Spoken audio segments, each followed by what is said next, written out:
Bang Rostrum. Monitor Bang Rostrum. Ya, monitor. Saya menyimak aja. Saya kan murid ini, mendengarkan para guru memberikan petuah. Ya, apa pendapatnya Bang Rostrum? Allah adalah roh itu tadi, gimana aja? Wah, nanti saya dikira berbeda lagi nanti. Ya nggak apa-apa, biar tahu. Kebenaran tuh harus diungkap, Bang.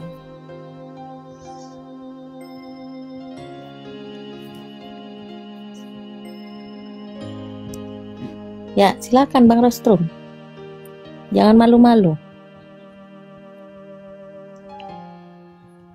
Perbedaan itu indah kok.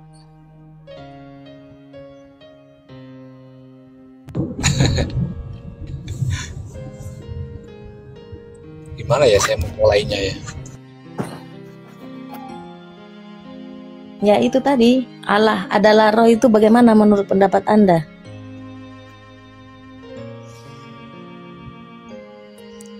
Atau tanggapi saja Bang Juma tadi yang dipaparkan tuh. Anda setuju nggak dengan apa yang dipaparkan Bang Juma tadi? Silakan. Iya, kalau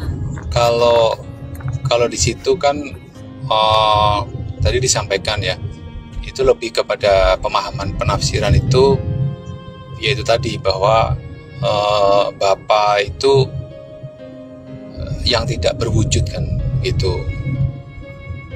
Nah, memang kalau dalam bahasa Indonesia roh itu adalah betul yang dikatakan tadi Bang Zuma itu. Dari penjelasan KBBI, memang roh itu sesuatu yang tidak kelihatan kan, imaterial. Ya bisa jadi untuk menyebut satu apa ya makhluk halus atau apa begitu ya kalau versi Indonesia ya. Kalau dari tata bahasa yang dijelaskan tadi nggak ada yang salah sih.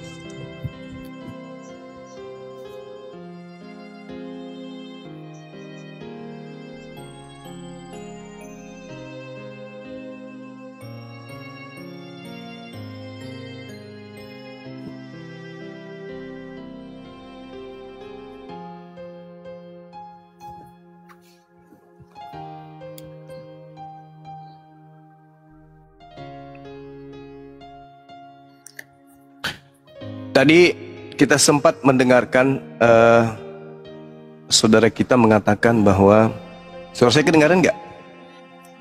Kedengaran Bang, aman. Oke. Kami tidak menyembah roh katanya, tapi kami menyembah Yesus. Roh itu adalah makhluk, dan Yesus juga adalah makhluk. Di dalam 1 Korintus 15:48, sama seperti manusia debu tanah, demikian pula makhluk-makhluk surgawi, sama seperti Yesus yang berasal dari surgawi. Jadi Yesus ini adalah makhluk yang berasal dari surga. Dia manusiakah? Dia makhluk rohkah? Yang pada intinya Yesus itu makhluk. Dengan kata lain, tadi saudara kita itu mengakui bahwa memang mereka menyembah makhluk. Di sisi yang berbeda, di ufuk yang berbeda, ada yang disebut Tuhan. Dan Tuhan itu tidak berada pada dimensi makhluk. Itulah yang disebut Sang Khalik, Sang Pencipta. Makhluk, Sang Ciptaan. Jadi kalau saudara Kristen, dalam hal ini yang tadi, siapa nama itu, master siapa, mau mengatakan bahwasanya kami tidak menyembah roh, oke, tapi menyembah Yesus, ya sama doang. Karena Yesus juga adalah makhluk roh. Manusia ini juga adalah makhluk roh. Manusia terdiri dari 2 dimensi, jasad dan roh. Nah, di dalam 1 Korintus 15:48 itu nggak bisa ngelak. Yesus adalah makhluk surgawi. Makhluk surgawi kah dia? Makhluk bumi kah dia? Makhluk langit kah dia, daratan kah dia, lautan kah dia, udara kah dia? Yang namanya makhluk bukan Khalik. Menyembah Yesus sama dengan menyembah makhluk. Penyembah makhluk bukan penyembah-penyembah itu yang dibenarkan oleh Tuhan. Tuhan tidak ingin. Di dalam Ulangan 13 nomor 6, nomor 7, nomor 8, 9, Tuhan tegas menjelaskan, apabila ayah kandungmu, ibu kandungmu, saudara kandungmu, laki perempuan, anak kandungmu, laki perempuan, kerabatmu, sahabatmu, mengajak kau menyembah kepada selain daripada aku sang Khalik, berarti makhluk, maka dengan tanganmu sendiri harus bunuhlah dia. Jadi kalau ada orang yang mengajarkan menyembah kepada makhluk, dengan kata lain ada orang yang mengajarkan menyembah kepada Yesus, dengan kata lain ada orang yang mengajarkan menyembah kepada roh, maka perintah Ulangan 13 harus dibunuh. Andai saja Nabi Musa alaihissalam sezaman hidupnya ketika ada perintah membunuh kepada orang yang mengajarkan menyembah kepada ilah lain, yaitu Yesus yang adalah makhluk, yang adalah roh, maka Kristen akan dibunuh semuanya oleh pasukan Nabi Musa alaihi salam. Itu dalil. Makanya Paulus mengaku, aku diutus kepada orang-orang yang tidak bersunat. Wahai orang-orang yang bersunat, kau jangan ganggu-ganggu gue ya. Ajaran gue ini kan hanya untuk orang yang tidak bersunat. Aku diutus kepada non-Yahudi, bukan untuk kalian. Jadi jangan kalian merasa dong. Tapi sangat disayangkan, terkait dengan Paulus sudah dinubuatkan di dalam Kejadian 49 dari data 1, 2, 3, 4, 5, 6, 7, 8, 9, 10, 11, 12, 13, 14, 15, 16, 17, 18, 19, 20, 21, 2, 3, 4, 27. Yakub memanggil anaknya satu-satu. Kau sini duduk, dengarkan petua Abah sebelum Abah pergi. Disebutlah satu-satu anaknya. Disebut Benyamin, di nomor 27 Benyamin. Yang sebelumnya disebut Natalia, disebut lagi kemudian anaknya yang lain Yusuf, disebut kemudian yang lain Yehuda, disebut satu-satu. Tiba pada masa Benyamin, Yakub mengatakan, Benyamin, kamu lakumu kelak seperti serigala, merampas, lalu hasil rampasannya dibagi-bagikan. Ini tergenapi dalam Filipi 3 nomor 5. Paulus mengaku dia keturunan Benyamin. Apa laku daripada keturunan Benyamin, kata Yakub? Dia merampas milik orang lalu dibagikan kepada orang lain. Dia merampas ajaran Taurat lalu membagi-bagikan kepada Roma. Padahal hukum Taurat itu adalah hak milik kepunyaan Bani Yakub, tapi Paulus mengambilnya lalu membagikannya kepada orang Kristen. Kristus telah menebus kita dari kutuk hukum Taurat. Sejak kapan Taurat itu untuk Kristen? Tapi Paulus memang sudah dinubuatkan lakunya kelak akan seperti serigala. Yesus mengatakan waspadalah kepada serigala. Serigala yang dimaksud adalah penyesat yang berpura-pura menjadi pengikut Kristus, tapi ternyata dia adalah pembinasa keji. Siapa yang menggenapi itu? Tentu keturunan Benyamin. Siapa keturunan Benyamin yang keluar dari Israel mengajarkan hukum yang datang kepada keturunan Yakub untuk bangsa lain? Paulus. Apa nama agamanya? Baca di Kisah Para Rasul 11:26, Kisah Para Rasul 24 nomor 5. Paulus ini adalah penyakit sampar yang telah menyesatkan orang-orang Yahudi di seluruh dunia yang beradab, dan dia adalah tokoh dari agama Kaliteng. Itu dalil. Maka yang harus diwaspadai oleh orang-orang Yahudi, khususnya murid Yesus, adalah Paulus in the gang, yaitu agama yang didirikan oleh Paulus, yang memakai nama Yesus dan menyesatkan banyak orang dengan menggunakan nama tersebut. Waspadalah agar kalian jangan disesatkan, sebab akan datang banyak penyesat memakai namaku. Siapa namamu? Yesus. Andai saja dia katakan,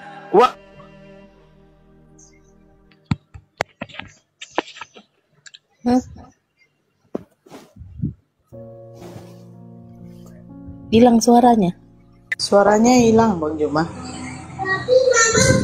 Kena tombak kayaknya Bang Juma. Wah, ada.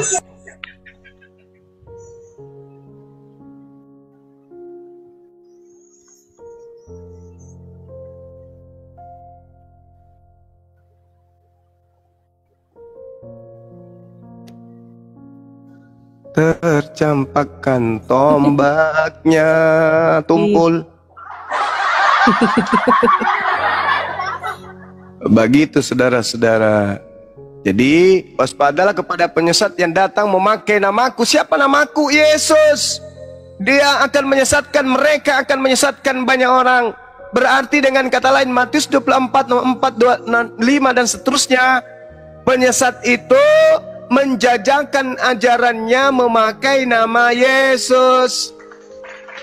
Andai saja Yesus berpesan, waspadalah kepada penyesat, waspadalah agar kalian jangan disesatkan, sebab akan banyak penyesat datang memakai nama Nabi Muhammad. Hancurlah Islam ini dibuat oleh Kristen, hancur. Sedangkan tidak ada nama Nabi Muhammad di Bible. Nama Nabi Muhammad ini hancur dibuatnya, dihujat, dinista, difitnah, dicaci maki, direndahkan, dihinakan, dan seterusnya. Kalau sekiranya penyesat itu datang memakai nama Nabi Muhammad, maka habislah sudah Islam ini dimaki siang dan malam. Sedangkan tidak memakai nama Nabi Muhammad aja kita habis dimaki, difitnah, dihina, dan seterusnya. Tapi anehnya, jelas-jelas di situ Yesus mengatakan namaku. Berarti penyesat itu datang memakai nama Yesus. Tapi anehnya, mereka justru menjadi pelaku yang harus diwaspadai oleh orang Yahudi, karena mereka menyebar kemana-mana memakai nama Yesus.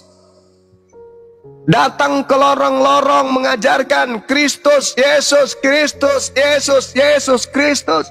Tak ada keselamatan selain di dalam Kristus. Tidak ada keselamatan di luar nama Yesus Kristus. Kemana-mana baptis, baptis, Yesus, baptis, Yesus, baptis, Yesus, Yesus, baptis, Yesus.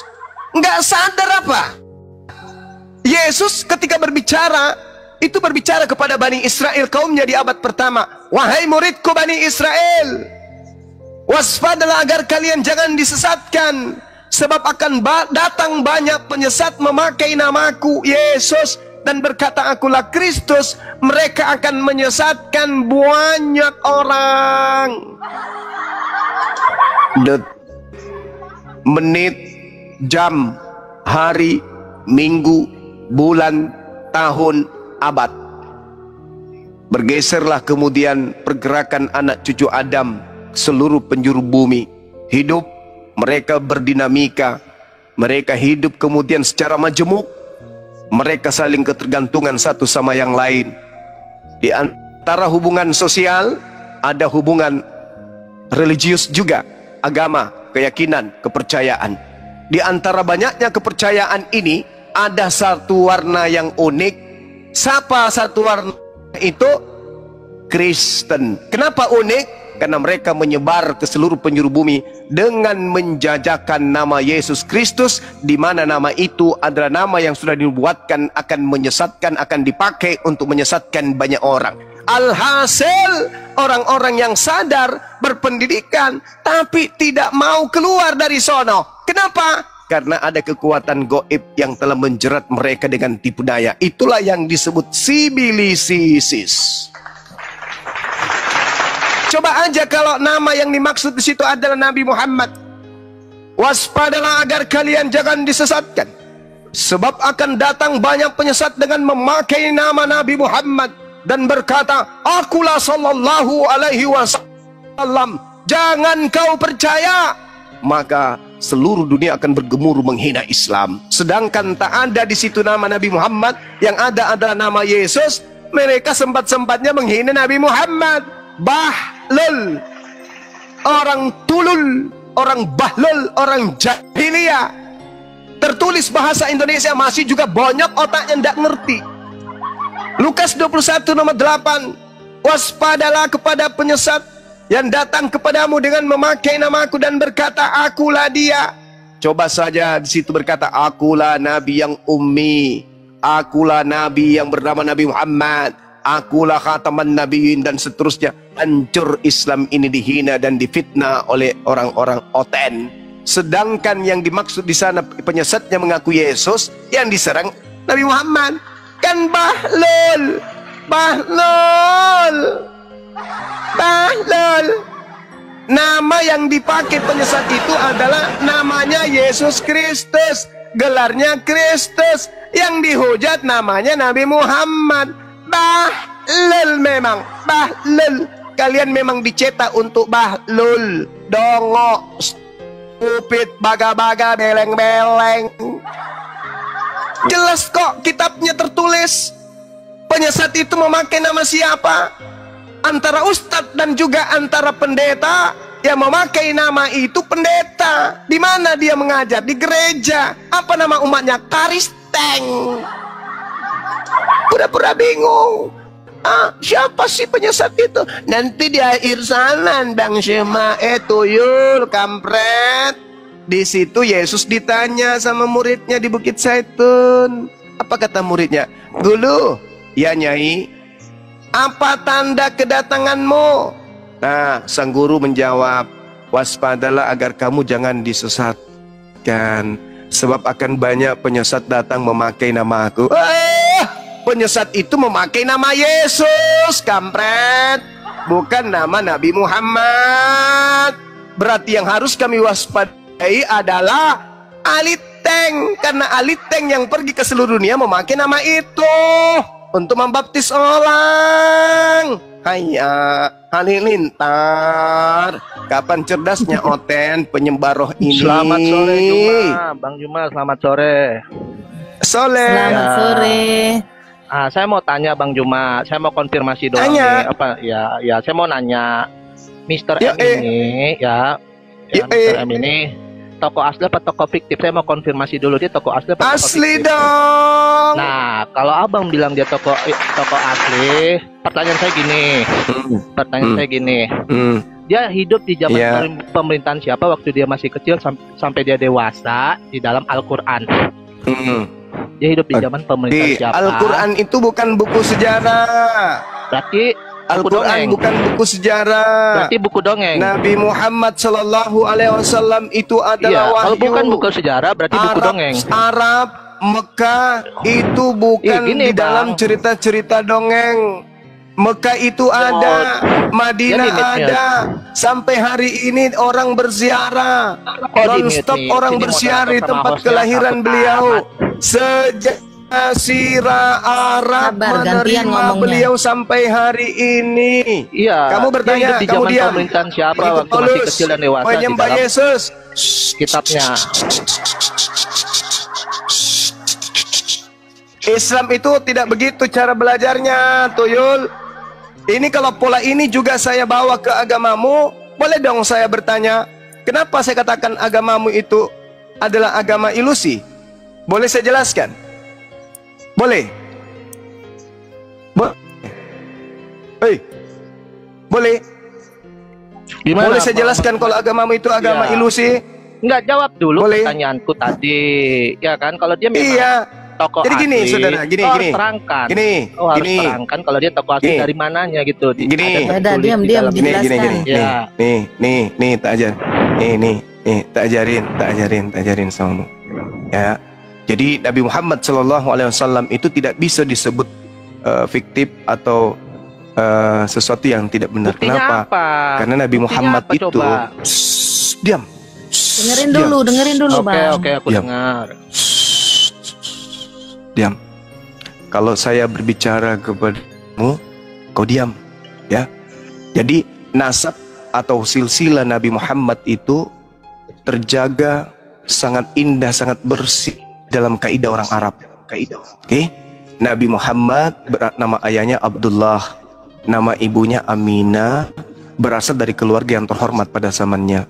Abdullah ayah beliau adalah anak dari seorang tokoh bernama Abdul Muthalib, seorang pemimpin terkemuka di suku Quraisy yang terkenal pada saat itu. Sedangkan ibunya Aminah binti Wahab ini adalah ibu yang berasal dari keluarga yang mulia yang terpandang di kalangan Quraisy juga. Bangsa Quraisy itu sampai hari ini masih ada kisah sejarahnya tertulis tinta emas. Jadi beliau adalah Abu Al-Qasim Muhammad bin Abdullah bin Abdul Muttalib bin Hashim bin Abdi Manaf bin Qusay bin Kilaf bin Marrah bin Ka'ab dan seterusnya sampai kepada Nabi Adam sekalipun keturunan silsilah Nabi Muhammad itu terjaga bersih. Berarti beliau tidak fiktif. Sekarang saya bertanya, yang membuat 13 buku di dalam agamamu namanya Hahuhulus. Hahuhulus. Tolong kau tunjukkan kalau dia tidak fiktif siapa nama bapaknya. Jawab. Nggak usah ibunya. Mana tahu dia keluar dari lubang kloset. Nama bapaknya aja coba. Siapa nama bapaknya Paulus kalau penulis kitabmu itu tidak fiktif? Silakan. Ayo dong. Ayo. Nama menulis inakmu ini namanya Hahulos. Ama nama bapaknya apa? Kalau Nabi Muhammad sallallahu alaihi wasallam jelas Abu Al-Qasim Muhammad bin Abdullah bin Abdul Muttalib bin Hashim bin Abdi Manaf bin Qusay bin Kilab bin Murrah bin Ka'ab bin Lu'ay bin Ghalib bin Fir bin Malik bin An-Nadr bin Kirana bin Qusaymah bin Mudrika bin Ilyas bin Mudar bin Nizar bin Ma'ad bin Adnan bin Adnan bin Adnan bin Adnan bin Ubad bin Muqawam bin Nahur bin Chayra bin Ya'ruf bin Yasjub bin Nabit bin Ismail bin Ibrahim bin Tareh bin Azar bin Tarih atau bin Nazar, kemudian bin Azar bin... jangan ganggu saya dulu. Jangan ganggu dulu saya. Ngomong-ngomong. Sabar dengerin. Bin Ismail bin Ibrahim bin Tareh bin Nahur bin Saru bin Rau bin Falik bin Aibir bin Salik bin Af bil Arafaqas bin Sam bin Nuh bin Lam bin Mutashal bin Akhnuk bin itu yang disebutin apa? Bin Adam alaihi salam. Pertanyaanku simpel loh. Itu ada dua bangsa di muka bumi ini yang sangat bersih dan sangat telaten di dalam menjaga silsilah mereka. Makanya Yosua bin Nun, Ismail bin Abraham, Ishaq bin Abraham, semua terjaga bin-binnya. Pertanyaan saya, Haulus bin siapa coba? Kayak gini lah, Haulus bin siapa? Ya, Haulus bin siapa? Nah, bentar dulu Juma. Ya. Nah, pertanyaanku gini. Paulus bin siapa? Jawab dulu Bang, jawab dulu baru bertanya. Paulus bin siapa? Juma. Paulus bin siapa? Kamu hidup di zaman waktu masih lahir, kamu hidup di zaman pemerintahan siapa? Paulus bin siapa? Enggak, kamu hidup di zaman siapa? Soeharto Paulus bin siapa? Atau siapa? Paulus memang itu tokoh apa namanya tokoh asli. Dia hidup di zaman pemerintahan siapa? Jawab dulu. Paulus hidup di zaman pemerintahan siapa? Bin Tilan. Paulus bin Tilan. Yesus. Ngapain kau bilang Paulus? Tokoh sentral aku adalah Tuhan Yesus. Bin Paulus bin Tilan bin siapa Paulus tokoh ini? Sentralku Yesus. Ya kan? Nah kalau memang itu bin Atang atau bintang di coba langit. jawab dulu. Takut apa gimana? Apa nggak bisa jawab? Juma. Paulus ini bin siapa? Saya sudah menjelaskan samamu. Nabi Muhammad bin Abdullah. Abdullah ini berasal dari keluarga yang dihormati pada zamannya. Beliau adalah putra Abdul Muttalib, seorang pemimpin. Di mana tertulis ayatnya? Di mana tertulis ayatnya? Di mana tertulis ayatnya? Kalau memang benar mencari dia ayat, kau beli iya kitabnya Sirah Nabawiyah. Hei, cek silsilahnya. Aduh, berarti kalau misalkan apa namanya kita bertanya sama Ustadz nyuruh untuk beli kitab gitu Sirah. Bukan kamu minta Quran. Tertulis di mana katamu kan, Tuyul? Sirah Nabawiyah kitab emangnya bukan Al-Quran peganganmu. Iya, kau bicara mengenai silsilah kan, Tuyul? Aku nanya sekarang hidup di zaman pemerintahan siapa? Sekarang saya bertanya. Hidup di zaman sekarang saya siapa? bertanya. Tunggu dulu Juma.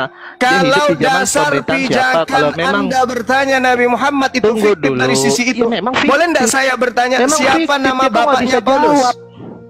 Kok nggak bisa jawab? Karena tokoh Nah, sentral teman-teman, adalah dilemparkan Yesus. ke neraka penghuni neraka ini. Pret. Kau ke neraka aja sana. Kau Takut minum kau cuma, sperma aduh. pendeta, habis pendeta, habis itu